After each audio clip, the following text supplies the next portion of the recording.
Okay, we're on number 11, and the problem says 18 is equal to 2/5 f, and the direction says to what is the solution of each equation. So now we're solving these equations.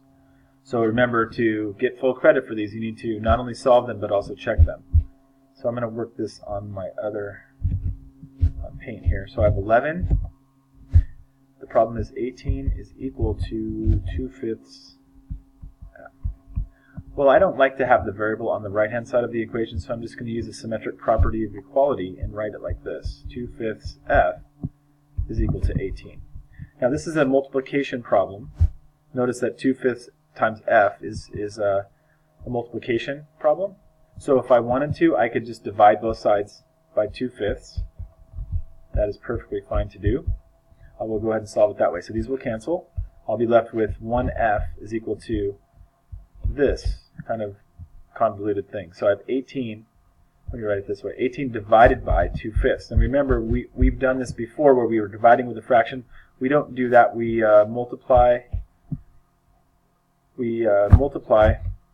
by the reciprocal of the fraction, of the second the divisor. So we end up with 18 times 5 over 2. And we know that the 2 is a factor of 18, so there's 1 2 in 2, and there are 9 2's in 18. So we end up with 9 times 5 over 1, which is 45. So we have that f is 45. We need to check that by writing the original equation, and I'm going to write it the other way. 2/5 f is 18. And for our solution, we said that f is 45. Wherever we see an f, we can plug in 45. We can substitute that in. So we have 2/5 times 45.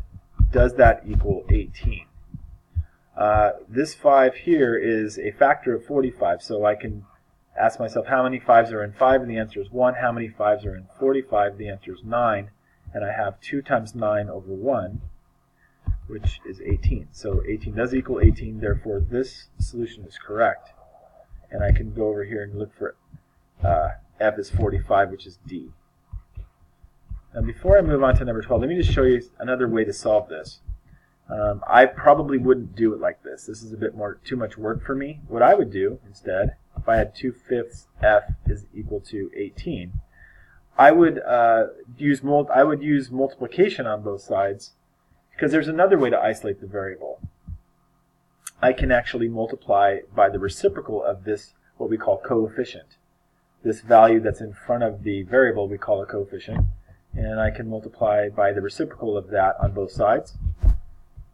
And what happens is you will see these cancel. Everything turns to 1's, and this is just 1f. So this is another way to isolate the variable. You just use whatever method feels comfortable to you. So over here we have 18 times 5/2. We do not use the reciprocal because we are not dividing, we are multiplying. So 18, I believe we had this over here, didn't we? Right here, yeah, we had 18 times 5/2. So we already know that this is going to be 45.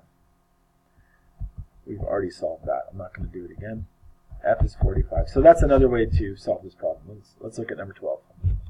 12 says 27 equals z over 0.3. 27 equals z over 0.3. Again, we have the variable on the right-hand side of the equation, which is not standard. We'd like to have the variable over here, so I'm just going to use the symmetric property of equality to switch this around. Is that right? Is that 0.3? Yes. Okay, so then the 27 would be over here. Now we have a division problem here. The way that we solve division is by multiplying both sides by the same number. In this case, we want to multiply by the denominator. So if we multiply by 0.3, that will cause these to cancel, but we have to multiply both sides by the same thing. So I'm going to multiply this side by 0.3. These 0.3's will turn to 1's, and I isolate the variable z. Over here, I just have a bit of work to do. I have to multiply 27 times 0.3, where there's 1 decimal place, 1 decimal place. So we end up with 21, carry the plus 2, 6, 7, 8. So I have 81, and I put my 1 decimal place back in, and I get 8.1. So I have that z is 8.1. I don't know if it's correct. Remember, just because you have an answer doesn't mean it's right. You very well could have made a mistake. I make them all the time. So to check this, we just rewrite the original equation. and we look at our solution for z is 8.1, and I substitute anywhere I see a z, I can now just put 8.1. So let's see if this is true, that 27 is equal to 8.1 over 0.3. This is really 8.1 divided by 0.3. So let me do that. I'll do it in the long division form. 8.1 divided by 0.3. Now we have division in our divisor. We don't like that, so we need to move this to the right to get it out of there. We can move one place to the right, and that will be enough. So I need to move the decimal point here as well. So I turn this into a new problem. Instead of 0.3 into 8.1, I have 3 into 81. So 3 goes into 8 twice. 2 times 3 is 6. We subtract and get 2. We get 1. This is 27. So this is also 27, and that's exactly what we were trying to find. Therefore, 27 does equal 27, and we have proved that this is the correct solution. So number 12, it is 8.1. So that would be G. Okay, so far so good. Number 13, 5x is equal to 15. This one's a little bit easier.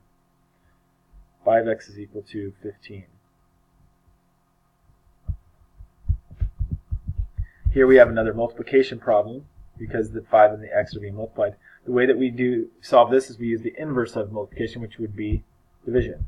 We divide both sides by 5 in order to cause these to cancel and leave us with 1s and x.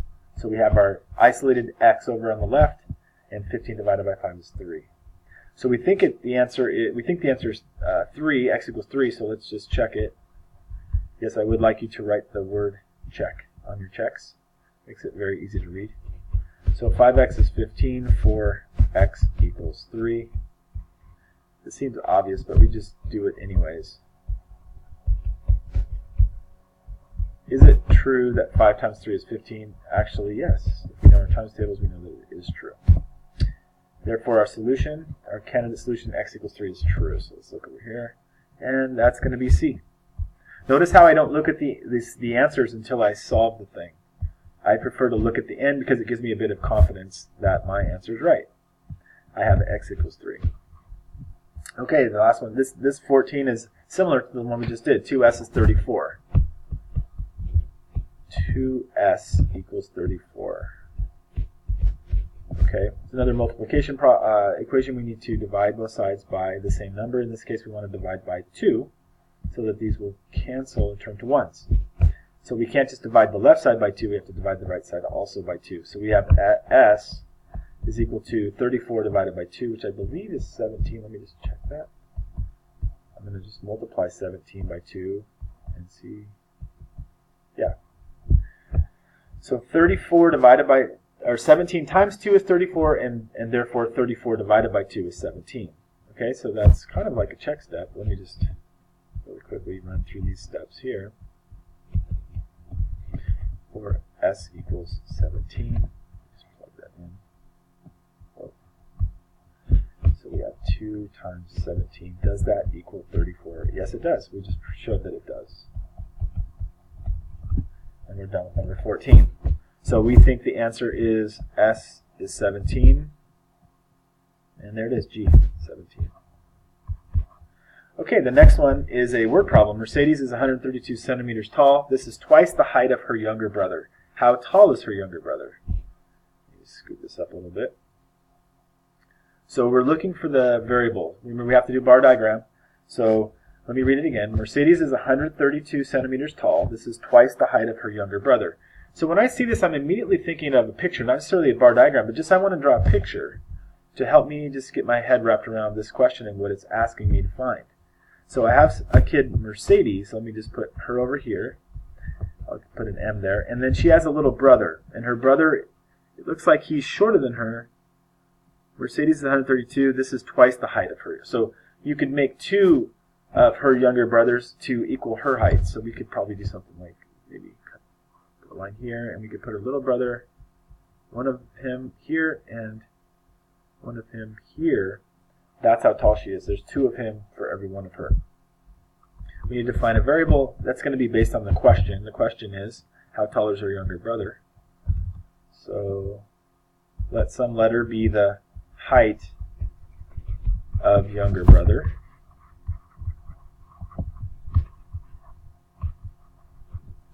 I'm just going to use h for height. Okay. So now we need to come up with some sort of a bar diagram. So it says Mercedes is 132 centimeters tall, and I think she's going to be the top bar here because that's the largest value in this question. So 132 is Mercedes, actually. That's her height. And then we have two of her younger brothers. We could take two of them to equal the one of Mercedes. So let's just take the same length bar and cut it into two pieces. Let's cut it in half. So what is the height of each of those halves? Well, it's the height of her brother. So h. And so we have h plus h is 132. Or in this case, we can probably just use multiplication. We can say 2h. 2h is 132. And I believe we're asked to solve this. Yes. So here we have another multiplication equation. We just divide both sides by 2, and we'll get h is 132 divided by 2. I believe 120 divided by 2 is 60, so 130 would be 65. So I think it's going to be 66. Let me just check it. Oh, yeah, it is. So it's 66. The height is 66. We need to check this. We write the original equation for h is 66, and then we just plug it in and ask ourselves, is that true that 2 times 66 equals 132? And of course we showed right here that actually, yes, it is true. This is 132, is 132, and we are done. We know that this solution is correct. Let's look at the choices here. Hopefully that's one of our choices. 66 is right there, B. B, 66 centimeters. Okay, number 16 is another basic problem. I might be able to work it out right here. We're just going to add 152 to both sides. Remember, the directions here are just solve it. These cancel or turn to 0 actually, so I have A is whatever 152 plus 90 is. Let's do that work right here.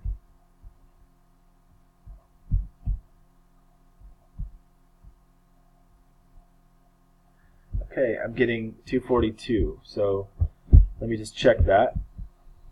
Make sure I didn't make a mistake. So we write the original equation, a minus 152 is 90, 4a is 242. Let me just plug that in here. Is it true that 242 minus 152 is 90? Well, I don't know. I'm going to subtract it over here. That's a 0. We need to borrow. And that is a 9. And that's a 0. So yes, it is true that this is 90. And so that is my answer. My answer is A. Or sorry, not 90. A is 242. Be careful with that. And the units here would be, well, there aren't any units. Okay, number 17 is 4.8D. I have time to do another one. I'm going to do it on the other page because I'm running out of room here. So 4.8D is 2.4. 4.8D is 2.4. Okay, that looks a little weird. Well, I'm multiplying here, so I need to divide. What do I divide? I divide both sides by the coefficient 4.8. Aha! So these are going to cancel. Give me ones. But I'm noticing what's happening over here. This looks like half. Honestly, this looks like 2.4 is exactly half of 4.8. So what we have here is another form for 1/2, because if we divide the numerator and denominator by 2.4, we will get 1 over 2, which is 1/2. So now we just need to check it.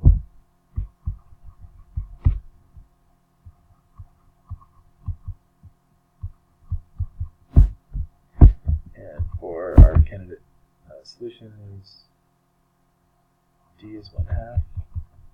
Plug that in. That's not correct. If you notice, I immediately see a mistake I made. This is not 48, this is 4.8. Be careful with my decimal points here. So let me put that in. So my original equation was 4.8D is equal to 2.4.